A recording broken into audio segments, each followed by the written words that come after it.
عارف حبیب صاحب ہمارے درمیان موجود ہیں. آپ سب کی بھرپور تالیوں میں ان سے گزارش کریں گے کہ آج کے مارکہ حق کے موقع پر سر آپ کیا کہنا چاہیں گے؟ سب سے پہلے تو مجھے بہت خوشی ہے کہ آج اس ایونٹ پہ جو ہے وہ ہمیں بزنس کمیونٹی کو بھی شامل کیا گیا ہے. اینڈ آئی تھنک بالکل آپ نے صحیح کہا کہ الحمدللہ یہ سال جو ہے پچھلے ایک سال اور خاص طور پہ مارکہ حق کے بعد پاکستانی اس کا سر جو ہے وہ فخر سے بلند ہے. تو مارکہ حق میں جو ہے وہ دنیا بھر میں پاکستانی جو ہیں وہ اپنے آپ کو جو ہے وہ بہت ایلیویٹڈ فیل کرتے ہیں. اور اب جو رول پاکستان نے نبھایا ہے کہ یہ جو انٹرنیشنل امن کے لیے جو کنٹریبیوشن ہے، آئی تھنک یہ بہت بڑی چیز، بہت بڑا خوش آئند ہے. چیف منسٹر صاحب نے کہا کہ ہمیں خود یہ نہیں پتا تھا کہ ہم جو ہے اس قابل ہیں.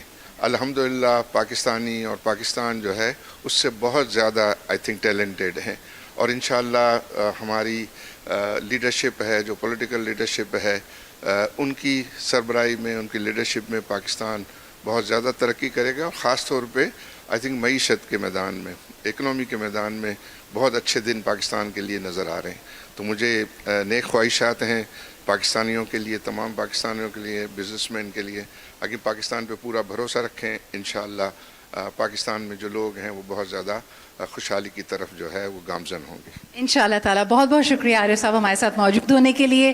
عقیل کریم ڈیری صاحب بھی موجود ہیں. اور جب ہم نے معیشت کی بات کی، جیسے ہم کہتے ہیں نا کہ جنگیں حوصلوں سے تو لڑی جاتی ہیں، لیکن اس حوصلے کے ساتھ ساتھ جب اکنامک ریالٹیز میں شفٹ آتا ہے تو کہیں نہ کہیں دل دھڑک رہا ہوتا ہے. السلام علیکم عقیل صاحب، بہت شکریہ.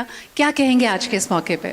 میرا اپنا خیال ہے کہ اس سے اچھا کوئی دن ہو نہیں سکتا کہ آج ہم سب اکٹھے ہوئے ہیں اور مارکہ حق کے حوالے سے بات چیت کر رہے ہیں اور اپنی افواج کا عزم بلند کر رہے ہیں.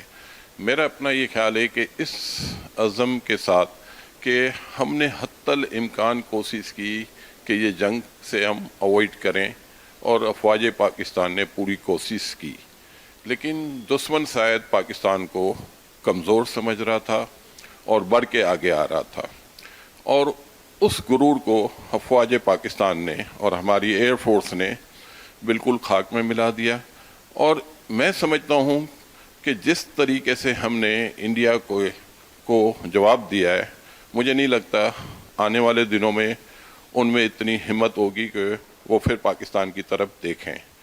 افواہیں ضرور ہوتی ہیں، باتیں ضرور ہوتی ہے، سوشل میڈیا پہ چیلنجز ضرور آتے ہیں، لیکن میں اپنی پاکستانی قوم کو ایک بات بتا دوں کہ جس طریقے سے افواج پاکستان نے منہ توڑ جواب دیا ہے، اسی طریقے سے میں آپ کو یقین دلاتا ہوں کہ پاکستان کی اکنومی بھی اسی طرح مضبوط ہے اور آگے پرفارم کرنے کی صلاحیت ہے.